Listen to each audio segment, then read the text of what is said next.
Hey everyone.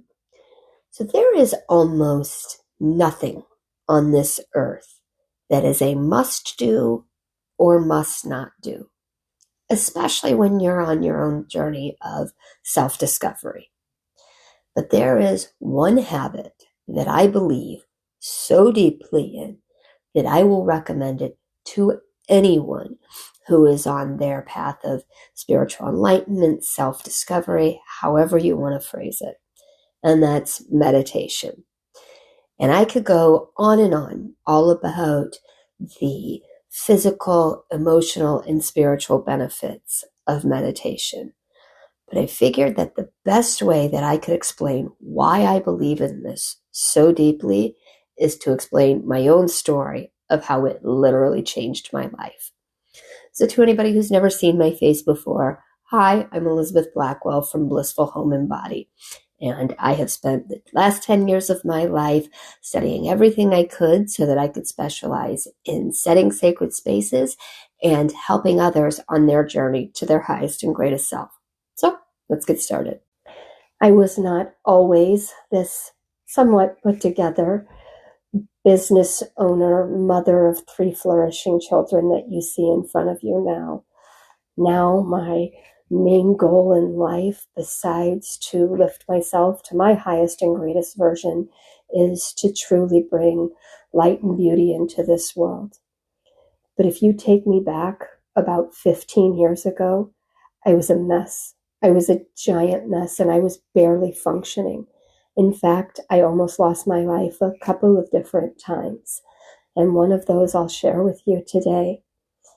But besides sharing the practice of meditation with you and how it changed my life, I also want to give you the message that you, no matter how low you think you are, no matter what you think that rock bottom really looks like, no matter how bad it gets, you have every ability and every power to improve things. And I am absolute proof of that. But it just takes a decision, one decision, that you're going to make things better, just a little bit better. And of course, it'll be a journey.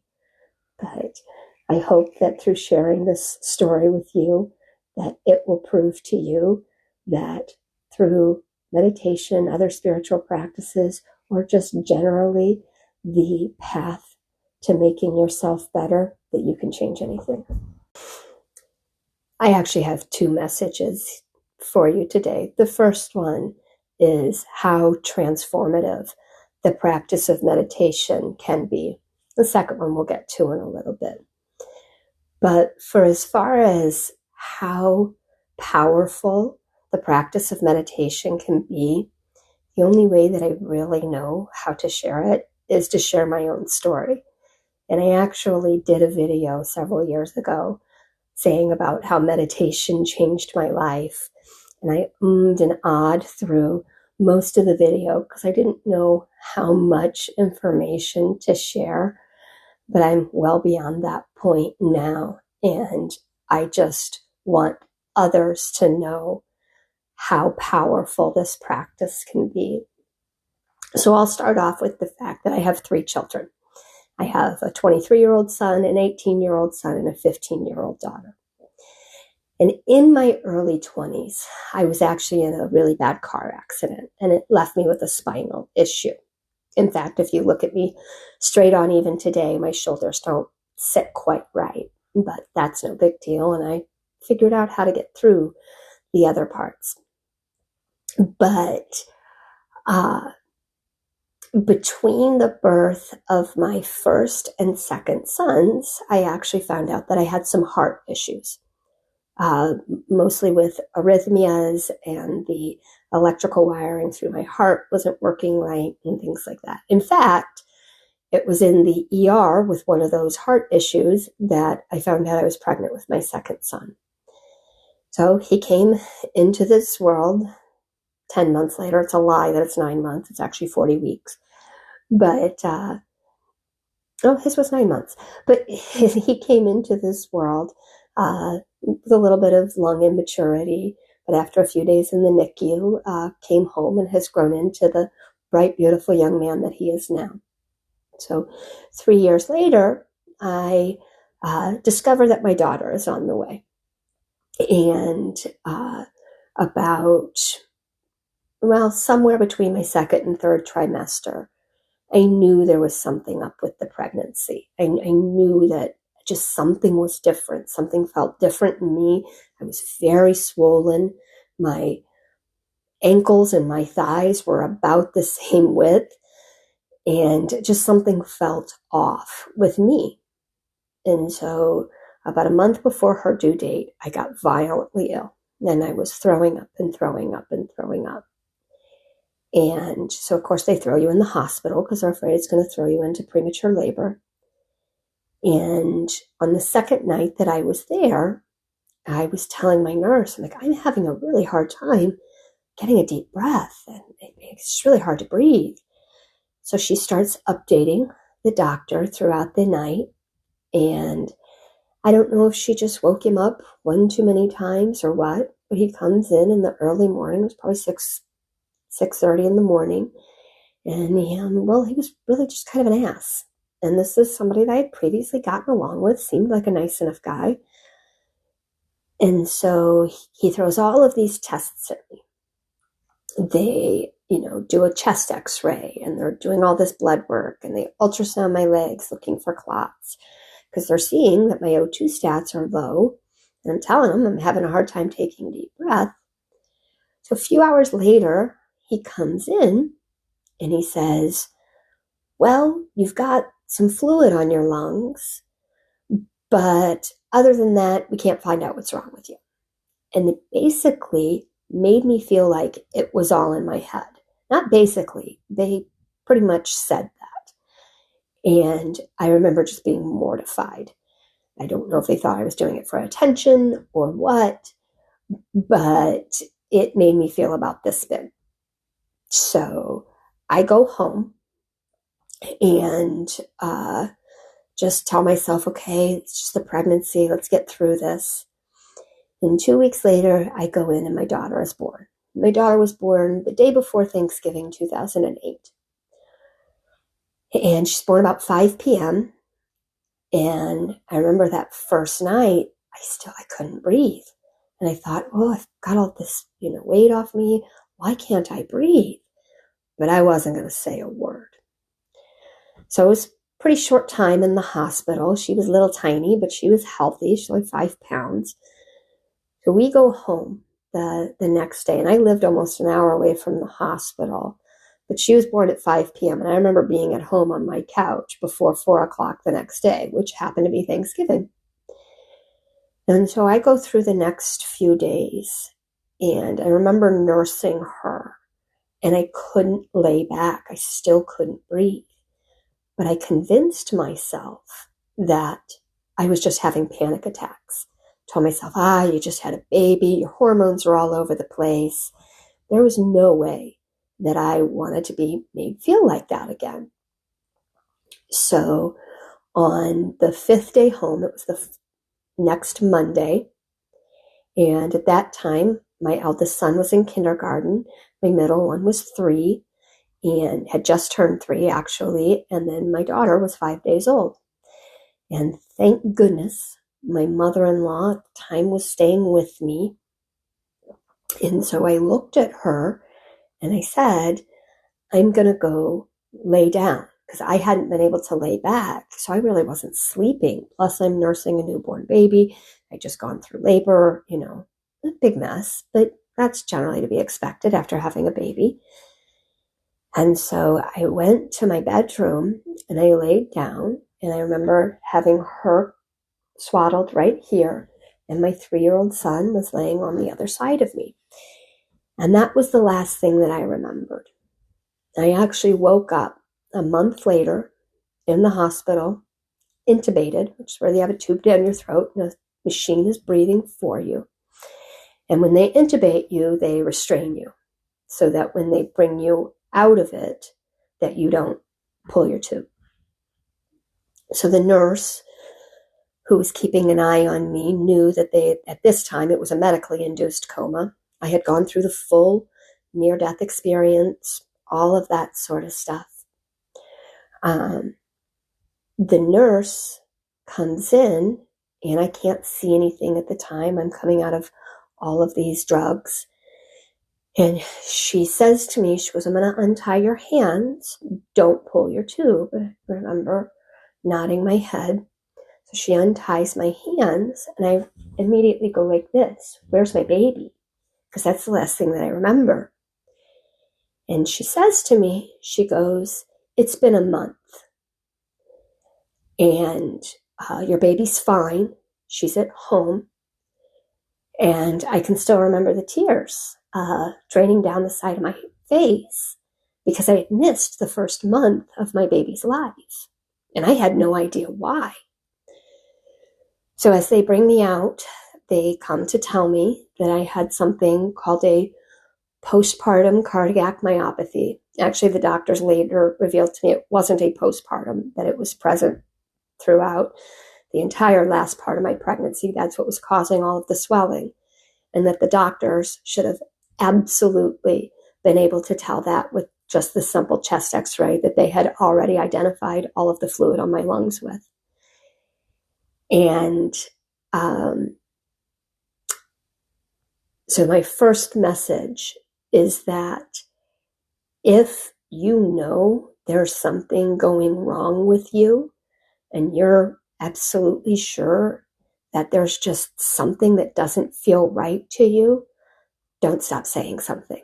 Because maybe if I had spoken up a little bit louder, it would have saved me 2 life flights, a near-death experience, and the first month of my baby's life, because they could have actually done some stuff to try to help strengthen my heart in order to not go to those extremes. But so I come out of that, and I have this now severe cardiac issue. Your heart, with a myopathy, your heart is basically so swollen, it has been damaged, that it can't pump hard enough in order to keep the fluid off of you. So you slowly drown in your own body fluids. And that's what I was going through. And so I go through the next couple of years. And because I had the spinal issue, what they do when you have spinal issues and muscular problems and things like that, is they throw you on pain medication. And so they had just upped and upped and upped my pain medication. And now I'm on this cocktail of cardiac meds. And I was a mess. I really wasn't functioning. And I came to a point where I knew that if I didn't change something, that it was going to kill me this time. So I came to the conclusion that I was going to go off all of these pain medications and slowly wean down off of my cardiac meds, because they couldn't even tell me now at this point what each medication was for. It was more like, well, it got you through, so we're just going to keep doing it. But I was barely functioning. I have 3 little ones that I was pretty much the sole caretaker of. And I knew that this wasn't the life that I wanted to live. So I go off all of the pain medications, and I'm tapering down off of the cardiac meds, which anybody who's gone off of opiate pain medication knows this throws you into horrible withdrawals, which was miserable. But I knew that what I was going through was going to be better than what I had been through. So I actually did a video a little bit ago talking about how your pain can be your superpower. And I talked about this point in time where I was laying on the floor in the fetal position, just crying my eyes out. And how I told myself that I would just get through 1 half hour at a time. But as part of all of this, one of the side effects was horrible insomnia. I couldn't sleep. And I would lay down in bed, and after a couple of hours, I would maybe drift off for 15, 20 minutes, and then I'd be back awake again. And I had done this for several weeks in a row. Of course, I won't take any medication. So I was searching desperately for any sort of natural way to get my body to rest. And I happened to find guided meditations on YouTube. And I can remember popping earbuds in that first night, and I had some guided meditation just on a loop and laying back. I don't think I really fell asleep that first night, but it took my body to this resting point. And I was able to actually find peace for the first time in several years. And from that point on, meditations became a daily practice for me. And so then, as I was going into a daily meditation practice, I would start to get my intuition kind of lit back up. You know, I didn't grow up in a way of knowing any of this stuff. I always had pretty good intuition. I was always kind of the witchy girl in high school, but still didn't, truly understand spirituality.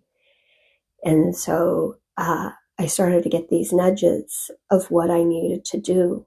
And one of the things was that I needed to find physical goals, that I needed to push myself just a little bit further and a little bit further.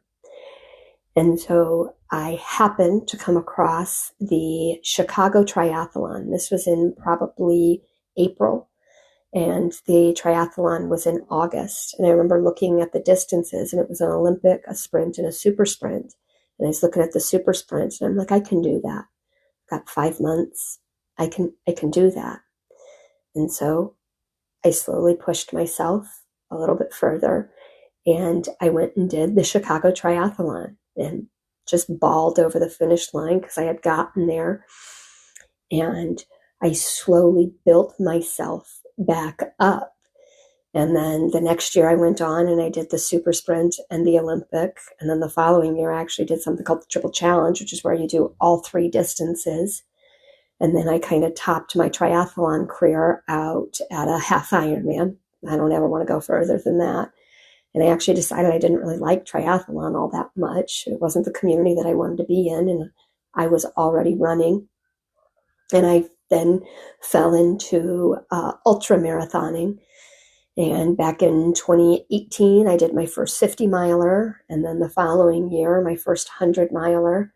And then, of course, we hit COVID and all of that. And then in 2022, I did my second 100 miler. So I went from completely non-functioning pretty much to achieving things so far beyond what I ever thought was possible. And it all went back to doing daily meditation. And so as I would do these daily meditations and as I went in, that then kind of took me further along my spiritual journey.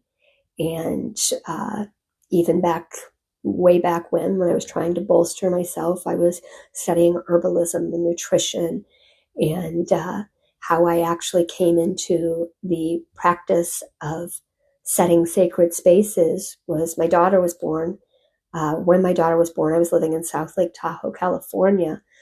And again, shortly after she was born, I was not doing well. So I went to a retreat and I met a Native American woman. She was just a participant, and she was clearing the space with white sage. And I remember even at that time feeling this significant difference. And I was always so curious of what made this feel different. And I remember asking her all the questions and things like that. And she invited me to a few things.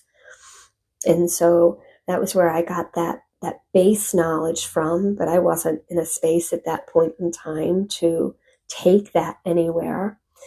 So after I moved away from California, had a short stint in Boston. That was awful. And then actually ended up back in central Illinois, which is where I was born. And that's where I went through this whole transition. And so then when I wanted to be the source where people could find these herbs as I was going along this journey. That was actually how my YouTube channel started several years ago. And the whole point of it was that I just wanted people to have a place that they could go to have the proper information of how to use these sacred herbs. And so I did a few YouTube videos of things I had been taught and things like that to that point. And then again, 2020 hit and I had a whole family home. So I just kind of let the YouTube channel go by the wayside and then rebooted it, a little over a month ago. But none of that would have been possible without the practice of meditation. And I have meditated every single day of my life for well over 10 years now. And the difference between the person I was back then and the person I am now, I've been through 5 versions of myself, but I'm pretty happy with the current version of it. I know where I still need growth, and I will continue on my journey.